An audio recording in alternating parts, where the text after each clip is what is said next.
Hey, it's going. Is it going? It appears to be going. It appears to be so. It appears. Let us try.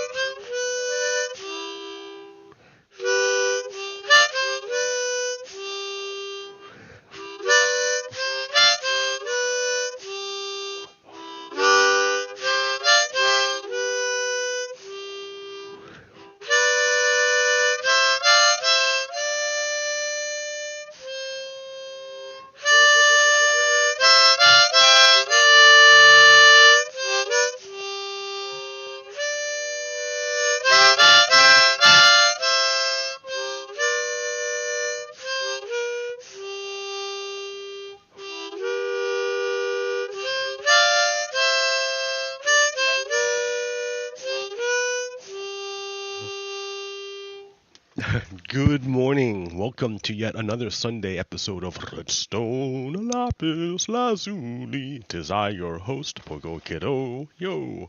And today I've got... I didn't have time to make I forgot to make my new cover screen, so there it is, episode 37. And let's see. Yes. No. Oh, every time it crashes. Every time. That's like the new normal now.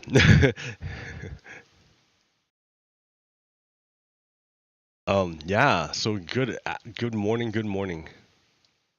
Things are going. Rock and rolling. If they were only knowing. All right. Now I've got all my metrics up and everything. My system stuff. Last night I was streaming on Twitch using my CPU as the encoder instead of my video card. And it was chill. It was like sitting just stable at 83 degrees Celsius. Man, what a hot chip. It was super hot. But it held out and the stream is beautiful. Black Lives Matter for sure.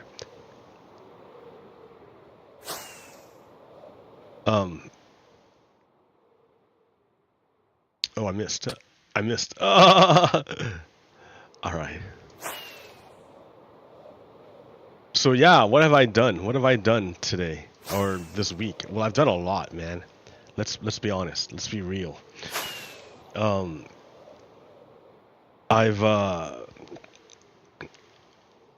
real in Minecraft. What are you talking about? Okay.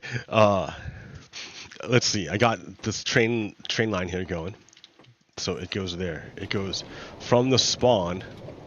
Now it'll take us to where we need to go, which is the Acacia village. Way over there. Remember that village long ago? That village that I like raided basically. I had like nothing, and I found this village, and I'm like, oh, you guys have massive stocks of wheat. I'm gonna take it, and I did. I just took it, and I ran away. And with that massive stock of wheat I stole, I created a cow empire, which fed me as I created many awesome things, and made great machines to greatly increase my productivity. But now, but afterwards I returned, and I helped to like make their village prosper, and like, so that's what I was doing. See, he crushed all your crops because of these guys. Let me get rid of these guys. You broke all your crops, man.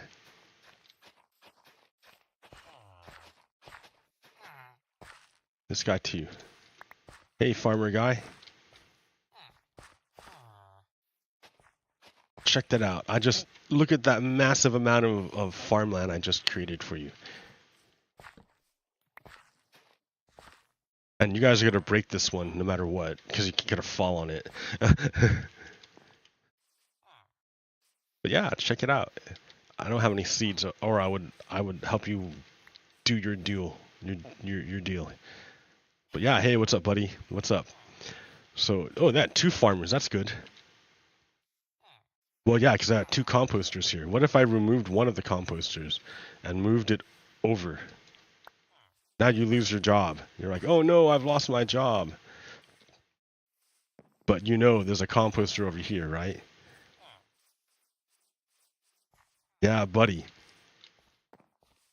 Yes. This is the field I need worked. That is excellent. You are doing a fantastic job, buddy. Oh, wait a minute. Oh, no. You gotta get rid of this guy, before he breaks stuff.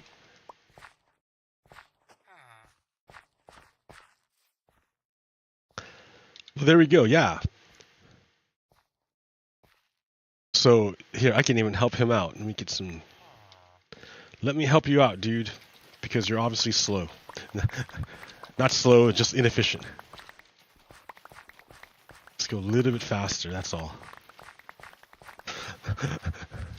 And it's a good test of AV1 encoding.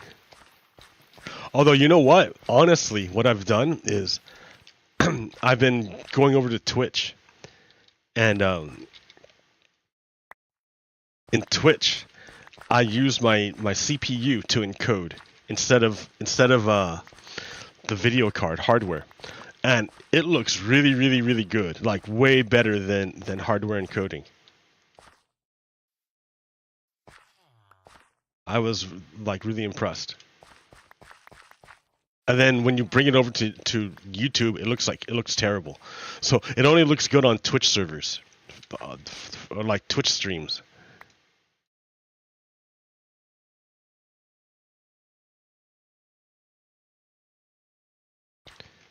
But it does look good, and I'm wondering, can I do the same thing with AV1?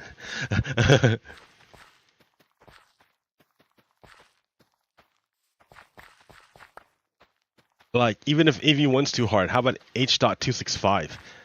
Because it looks way better when you use hardware encoding or CPU encoding instead of hardware encoding.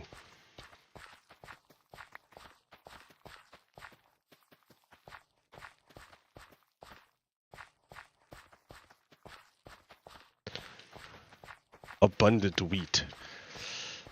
That the guy just left. He's like, oh, what a great field. All right, see ya.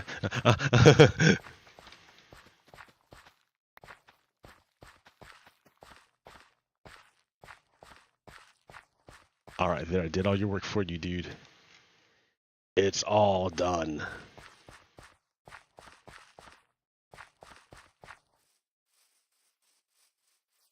Look, there's some over here too.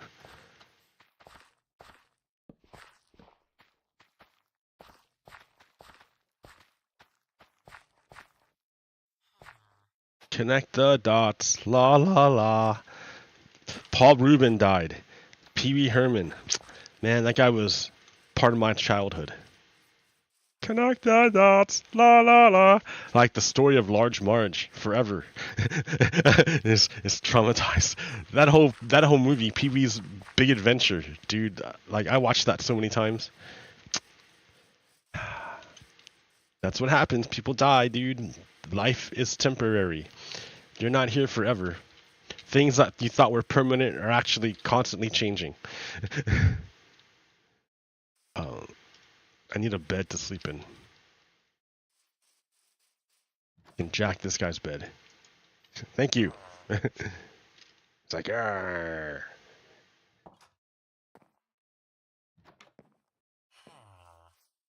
Okay, yeah, because I need to throw this food at some people. I'm like, I have this food, don't you want it? Like random, like, plots of stuff just growing. Hey, farmer dude, I've got wheat. It's like, I'm not interested. Not interested in your wheat. What? Come on, dude. Here's a bunch of wheat. Here, how about someone else? These guys. So you got 3 farmers, man. Someone's got to be interested in wheat. There's big fat stacks. Yeah, go make babies, dude. That's the whole point.